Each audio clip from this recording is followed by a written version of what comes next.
Human rights. A beautiful slogan. The question is, who? Arabs? Europeans? Americans? Anglo-Saxons? Protestants? The rich? The powerful?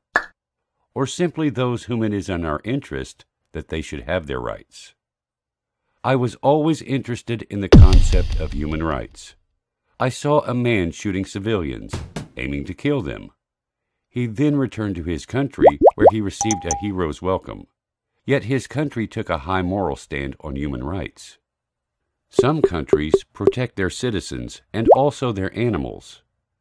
A cat stranded on a high tree, unable to come down, may be helped by a number of firemen who rush to bring the cat down. Yet the country where this took place, as a normal occurrence, remains heedless of thousands of people working in factories at wages that do not exceed 15 cents per hour. Such contradiction did not make me angry, but it surprised me and made me curious. I now understand what they mean when they speak of human rights. They mean the rights of their own people, our rights. This is the opposite of the Islamic attitude, which respects everyone's humanity. Whether you are white, black, Asian, or Red Indian is of little significance. You may be poor or disabled, but this is of no effect. Indeed, whether you are a Muslim or a non-Muslim, you are entitled to your full rights and to indiscriminate justice. Look at our world today. You will see at a glance the outcome of man-made theories and principles.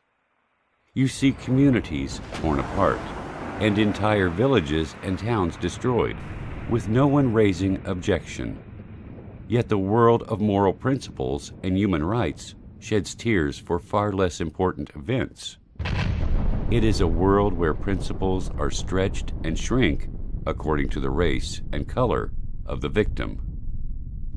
Islam advocates absolute justice between all people. God says in the Quran, God enjoins justice, kindness to all, and generosity to one's kindred. And He forbids all that is shameful, all reprehensible conduct and aggression. Justice is a central duty which God has made binding on all Muslims. Injustice is forbidden. God has made it so, even to Himself, as He says, My servants, I have forbidden myself injustice, and made it forbidden among you, so do not be unjust to one another. Prophet Muhammad's life shows a practical implementation of this principle. Let us take just one example. Shortly before the Battle of Bard, the Prophet was marshaling his troops, and he had a short stick to adjust their lines. He passed by a soldier who stood with half his body protruding out of the line. The Prophet poked him with his small stick in his abdomen, saying, Stand properly, soldier. The man said, You have hurt me, messenger of God, when God has sent you with a message of truth and justice. Give me my right. The Prophet lifted his clothes so that his tummy was visible and said to the man, Take your revenge. Under the best and most well-implemented human rights convention today, can a soldier ask his commander for justice? Could he ask to be allowed to do to the commander what the commander had done to him? The Prophet gave his soldier that very right 14 centuries ago. The question that bothers me, does Islam need a human rights convention?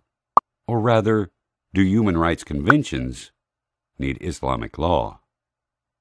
يا أيها الناس إنا خلقناكم من ذكر وأنثى وجعلناكم شعوبا وقبائل لتعارفوا إن أكرمكم عند الله أتقاكم إن الله عليم خبير.